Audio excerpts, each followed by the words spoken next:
Hey guys, I want to thank you so much for checking out the blog today. We're talking about a very, very serious topic that's going on all over. We're talking about bullying. And it breaks my heart almost every single day I hear a news story of someone who's taken their life because of things that people are just saying about them. The thing is that really bullying is a weapon, that words are a weapon and they can end up being fatal. So today, I'm so excited that Brie decided that she was going to share her experience to hopefully help many, many people. Hey you guys, we are talking about bullying, as you know, and I was so happy that Brie here was able to come and hang out with us and share her story, because I know that bullying is such a major issue, at least in America right now.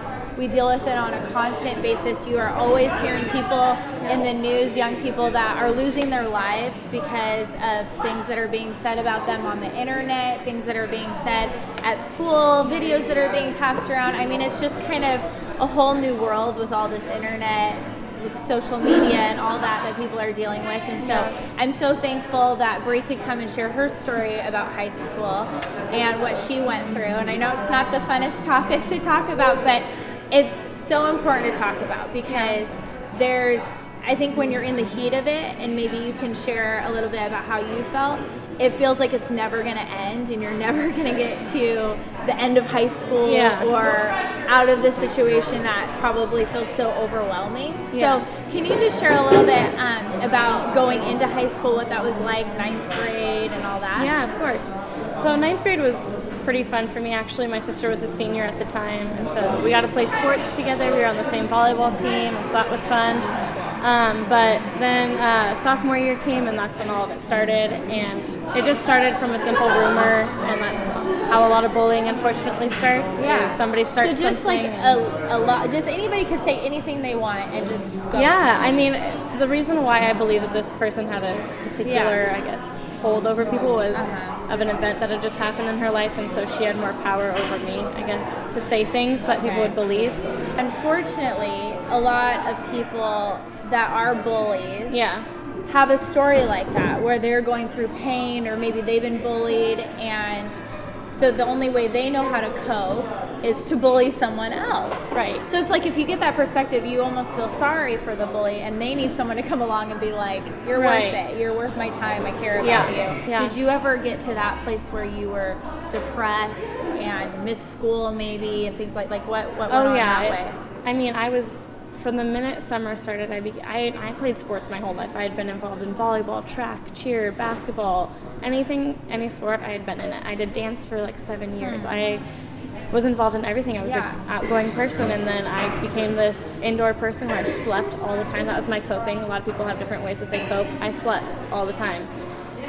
When I was up, I was just an angry, bitter person. I had so much anger in my heart. It wasn't just for the people.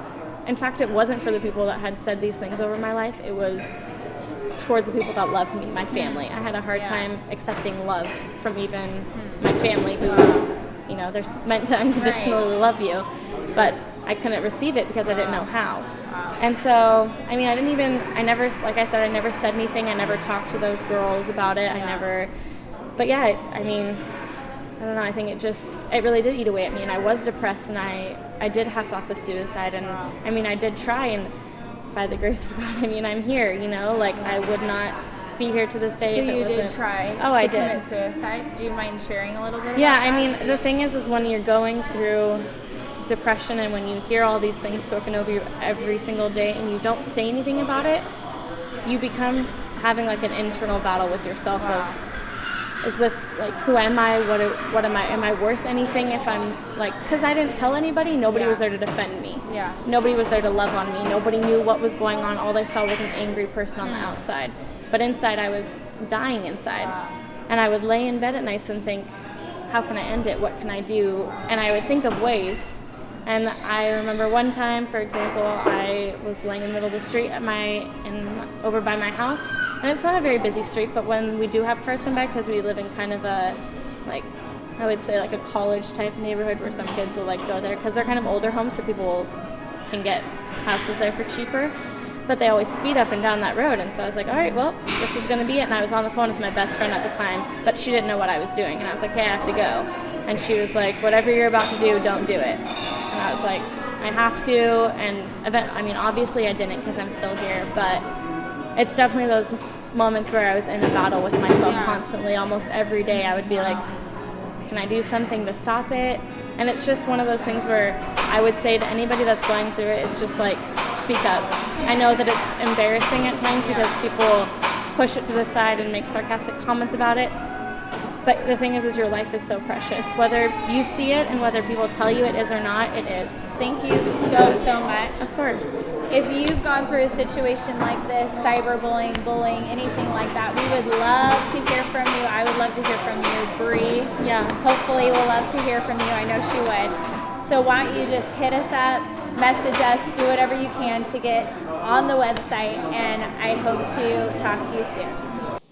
If you're feeling bullied or attacked, the one thing that person wants you to do is hide. Hide everything about you, who you are, the things about yourself that you like and the things that you don't. Whatever they're saying about you, whether you believe it to be true or not, don't hide. Be proud about who you are and stand up for yourself. Be bold and confident because they're not going to expect you to be. So whether it be wearing a hot pink lipstick that day or getting a new haircut or a new pair of jeans, you'll be so much proud of yourself if you stand strong to who you are and don't let them make you hide.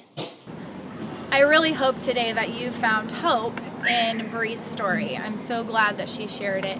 One of the things that I heard when she was talking to me was that when she said, you know, it's not always going to be like this. Because I think when you're in a situation where people are taking you down and you do start believing it, and it maybe takes you to a place where you want to hurt yourself, it feels like the only way out is taking your life. But truly, it won't always be like this. And the HuffingtonPost.com actually posted some people that we all know that went through bullying, like Megan Fox and Kristen Stewart, who we all love the Twilight series. And these famous people that went through the same thing. Demi Lovato has been very vocal about it, went through the same thing that you're going through, and now they're doing big things and they're big influencers. Don't let somebody else take your destiny. Don't let somebody steal who you are. Get loud, go to, maybe the school's not listening, find someone else who will. Find someone to be loud on your behalf. Don't let bullying take your life, but stand up and help others do the same. We'll see you next week.